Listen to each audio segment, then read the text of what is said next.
was if you wanted me to talk about the food pantry or nutrition. So I'm going to talk about food, because that's what I do. So today's topic here is the resolve to make better resolutions in 2014. Let me ask, who here has made a New Year's resolution? Raise your hand. This year? Oh, really? Yeah. Okay. Who here has fallen off the wagon and not continued with their resolution? Okay, so I knew I'd have a few here. Well, we all know that one of the main resolutions that people like to make for the new year is to lose weight or exercise more and to really try to improve their health. So I'm here today as a registered dietitian. I'm really interested in studying all the different diets and things that are out there. So I want to start out by showing you something really exciting. And this is the Miracle Diet. Trevor, can you hit the link? Can I have a drum roll? The Miracle. Oh. Okay.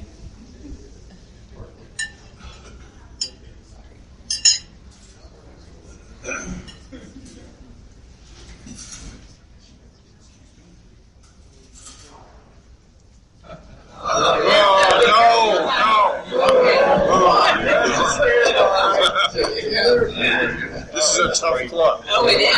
It is.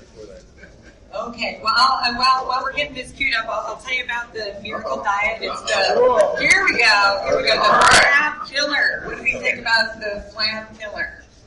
This is the acai berry extract helping you to lose weight. You can look like these ladies, scantily clad in their bikinis, while eating really good stuff like entire hams, etc. So you're gonna lose weight fast. No matter what you've tried before, this is going to really help you. You're not going to feel hungry. You can eat all your favorite foods and not feel guilty. And it's really the silver bullet on the war on Flab.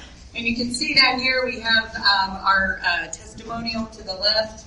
She's finally able to fit into her wedding dress again. How great is that? And we have a gentleman in a white coat here, and he's really endorsing this product. And then we have our active folks here doing sports. So this is really, really great. All you have to pay is shipping for your free 30-day trial. Does this sound great? I mean, who wants this for themselves? Like, do we all? I want to look like these ladies up there. Okay, so if you could click order now over there, Dick, on the left. Well, I think we all saw this for my big reveal here. And this ad is truly, this was a pretend ad. This was a real scam. It's not a real product, but it wouldn't surprise me if this were to be a real product. Because really the sheer, the billion-dollar industry, the diet industry, will really do just about anything to sell you products to help you to lose weight. So as we're evaluating all the big trends this year and all the diets and all the things you can purchase, the diet books, the special foods, the miracle foods, I want to make sure that everybody is aware for your protection. So let's see. Can you get back to the PowerPoint? Let's see. There we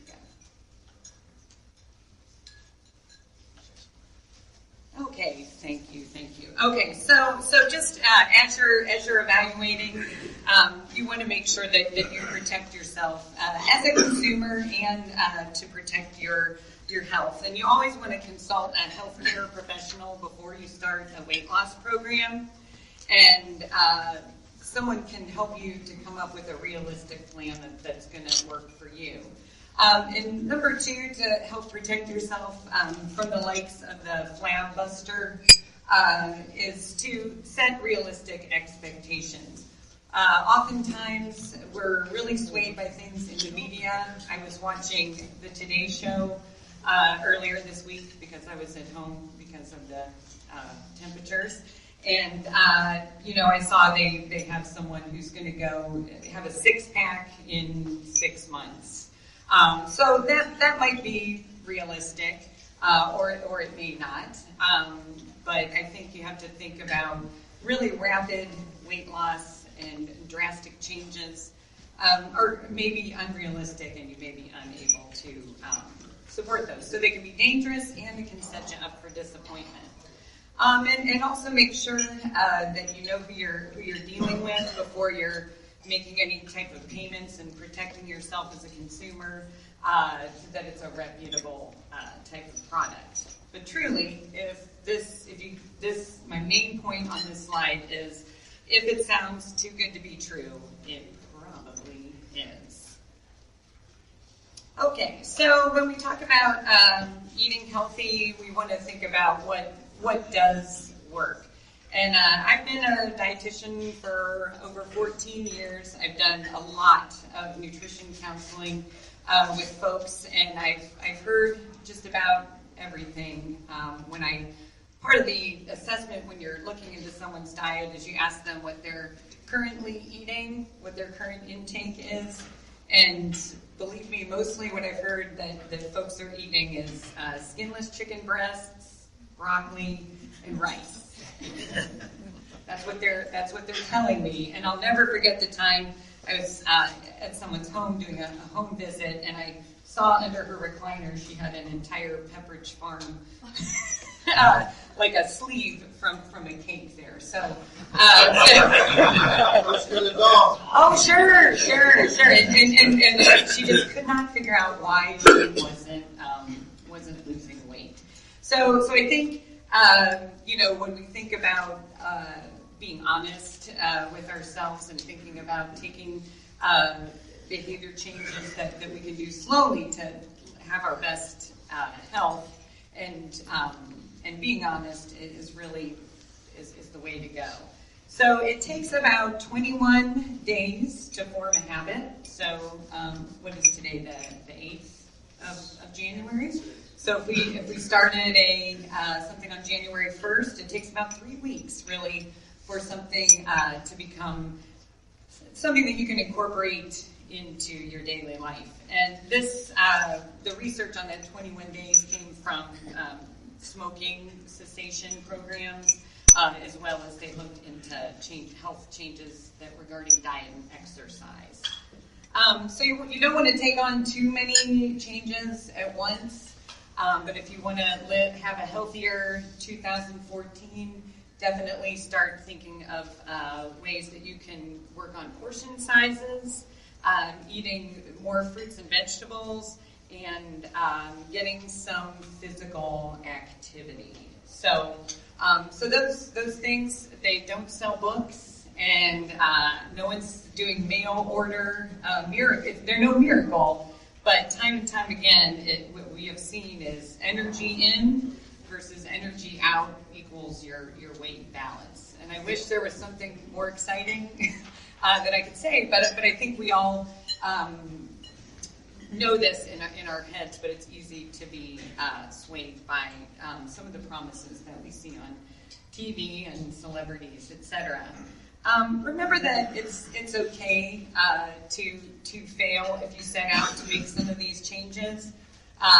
Being a dietitian, sometimes I feel like people perceive me as the food police, or that they think that I'm judging everything that they're eating, and that is not true. Anybody who knows me would know that wasn't true. But I do hear people time and time again thinking through this all or nothing type of mentality, and they often give up because they did eat that dessert that they said they weren't going to eat.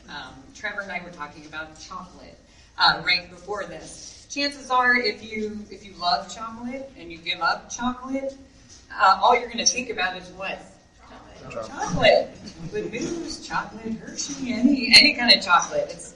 It's going to become bigger, almost larger in your head. So certainly figuring out something that works for you, if it's eating a small piece every day, or if it's letting yourself do some trade-offs with that, but try not to set yourself up for failure. And if you do happen to fail in your head, it's okay. Just keep going, because you're always going to have a chance. We have to eat every day, right? 3 times at least. So chances are you're going to get another opportunity to make a different choice. So when you think about your goals, and a lot of you have probably done this with either your health or other things, setting reasonable goals, which we're going to talk about in the next slide, really can help you to manage what you're doing. Japanese proverb: fall 7 times, stand up 8. I like that one. So eat 7 pieces of chocolate, but 10 heads of broccoli. 8 heads of broccoli. Okay, so when you are setting a goal for yourself that has to do with nutrition or exercise, you want to make sure that goal is a SMART goal. SMART being the acronym: specific, measurable, achievable, relevant, and time bound. So this is really getting very specific on any of your goals. So an example, if you make a New Year's resolution, I'm going to eat more vegetables, chances are that's not a SMART goal, and chances are you're not going to end up following through on that goal, because what does that really mean? It has to be specific. How many more are you going to eat? You're going to measure it. Is it the number of servings? Is it something reasonable that you could really do? It's like you're going from 0 to 4. That's probably not reasonable. Make sure that it's achievable. Relevant? Are you able to have access to these foods? And also setting some kind of a time frame for you. So we know that eating at least 4 servings of vegetables every day for the next week is an example of a SMART goal. Now this is, I wanted to just touch upon, this is called the ChooseMyPlate.gov. This is the new version of the food pyramid, which was revised again in 2010. And this is sort of like what we grew up with, the basic 4 food groups. We all know what they've tried to do is to come up with a really simple graphic. And what I take from this is, if you eat mostly fruits and vegetables and make that half of your plate, and then your grains and protein making up the balance of the plate. They do have dairy on there as well. That this type of a balance is consistent with a healthy diet. So it's not. It's very hard to do sometimes when you are out to eat. Setting a whole side of vegetables.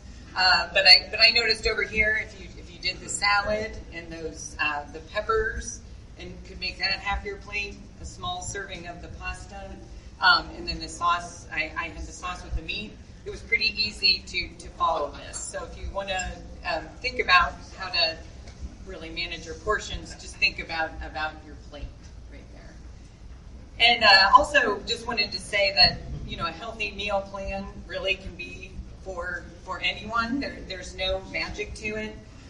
Anyone who's volunteered or spent some time in the pantry, you can see that we use the colors from myplate.com or .gov rather to this is our pantry selection card that the neighbors who shop in the food pantry use when they're shopping in our choice pantries that's set up like a grocery store.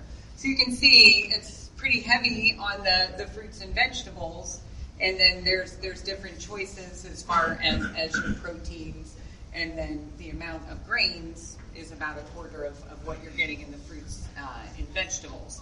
Now bear in mind that folks can have unlimited fresh produce as we have it available at the pantry, So what we're trying to do is to incorporate education as well as the actual food that we give. And the one way we do that is to incorporate this rainbow of choices into the meal plans. So as you can see, the food pantry utilizes this as well. I want to just take a quick step back here.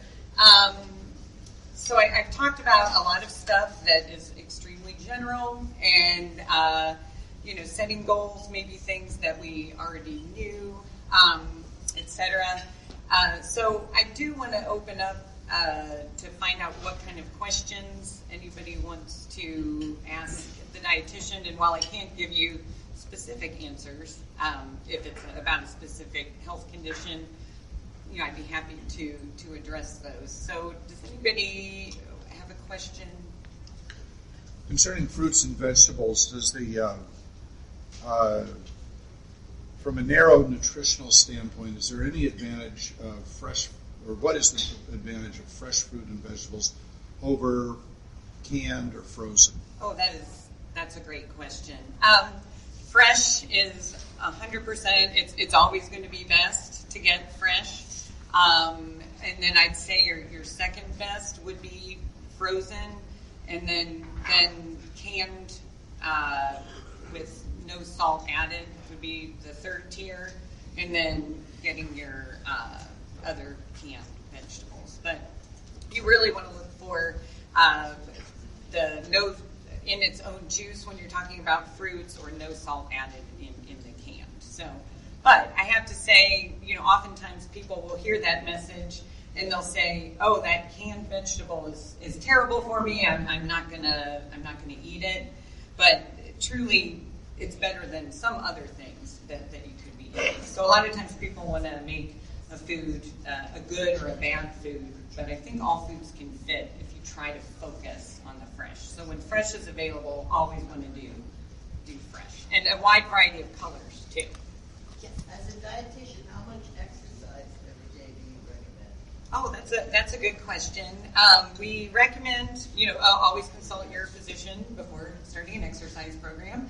But of course, getting 30 to 60 minutes of moderate activity every day would be ideal. However, it's kind of like when you think back to those SMART goals, if you have not been exercising at all, you're in couch potato status. Certainly trying to work up to 30 minutes right away would not be advisable. So I say build up slowly and looking at your tolerance for doing that. Can I count the walk time from the family room to the kitchen? Why, Jerry, yes you can. Oh my gosh. Because that makes it easier. Oh my gosh, and you were not planted, but you can, and truly, that is a really good point. We all know what a workout is. We're right here by the Premier Athletic Club, but what about working in? So, you burn more calories standing up from your easy chair, going to the kitchen, than you do delegating that to your spouse. Okay, I mean, that sounds like a very simple thing, but if you work in physical activity, the classic parking far away and coming to your destination, taking the stairs rather than the elevator, all those little things, they really do add up. What's your opinion of these TV dinner things like lean cuisine and healthy choice as an occasional meal? Sure. Yeah. I mean, I utilize convenience foods like that, personally. I think what you want to do is look at the nutrition facts panel, and the things you'd be looking for would be the amount of sodium. Healthy choice and lean cuisine, those brands will generally have less sodium. So if you're following a specific sodium amount, you certainly can fit those convenience meals in if you incorporate a lot of other fresh food as part of the meal. So if you had a lean cuisine, have a salad with it and some fresh fresh fruit. So I think they can definitely fit because they are balanced somewhat. Yes. There was an article, I think, last week about multivitamins. Now they may actually be detrimental to your health. What are your thoughts about that? Oh, that's a great question. I, as a professional, believe that you should try to get your nutrition from food first. So, eating a variety of foods in a balanced diet would be your best choice. A regular multivitamin supplement that you would get, chances are it would not have harmful amounts if taken as directed. The fat-soluble vitamins A, D, E, and K, if people are doing mega doses of those vitamins, that's where we could get into a toxicity situation.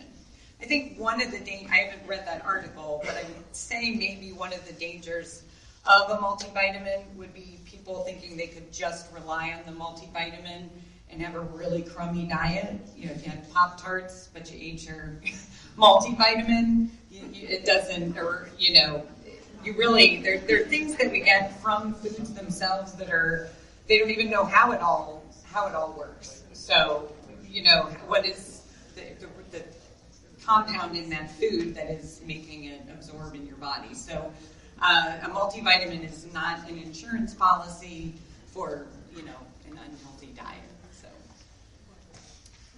okay, what other? Yeah, do you have an opinion on organically grown food products opposed to any of the chemical process?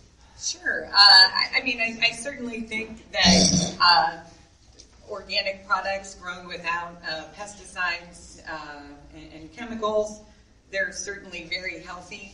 And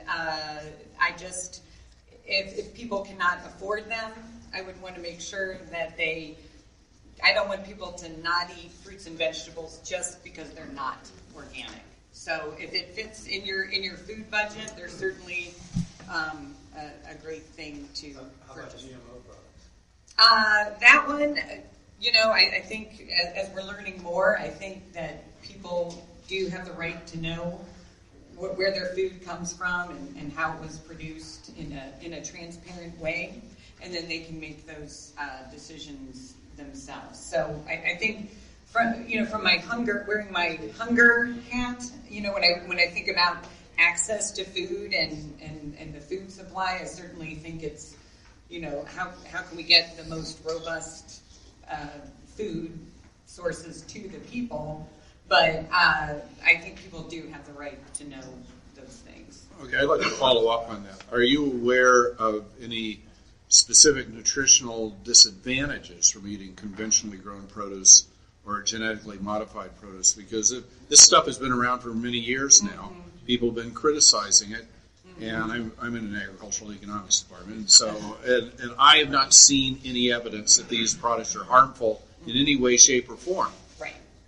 I agree. I've not seen any. So what's the big deal about non-GM or organic products? And I would agree with what you say on organic products, but simple rotting, and if it weren't for pesticides and all these preservatives, a lot more of our food supply would rot. A lot more rotten products would be consumed, and that's worse than eating something that maybe was sprayed with the skin of a banana sprayed with fungicide, for example, to keep it from rotting. And although you don't eat most of us know not to eat the skin of the banana, right? Yeah. So, yeah, I think that's a really good point. It's a hot topic, and I would stand with the evidence, but a lot of people are very concerned. But maybe there are a lot of wackadoodles around. Well, I agree. Doug, I would like to make one comment. Welcome to marketing.